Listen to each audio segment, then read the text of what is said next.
అనగనగా ఒక ఊరిలో ఒక నక్క ఉండేది. అది రోజు కోళ్లను, కోడి పిల్లలను తినేసేది.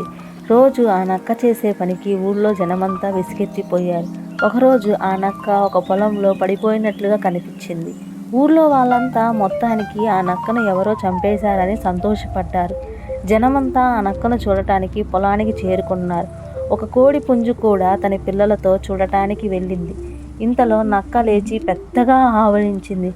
"హరే, నువ్వు చనిపోయావనుకున్నానే" అంది కోడిపుంజు. "లేదు, అదేమీ కాదు. నిన్న రాత్రి బాగా తిన్నాను. అందుకే నిద్ర పట్టేసింది" అని జవాబు చెప్పింది ఆ నక్క. పుంజు వెంటనే తన పిల్లలను లెక్కబెట్టుకుంది.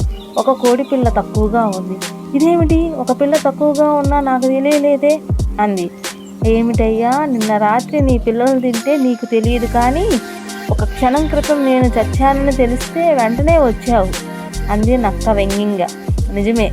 ముందు మన ఇల్లు చక్కబెట్టుకొని ఆ తర్వాత ఇతరుల విషయం పట్టించుకోవాలి"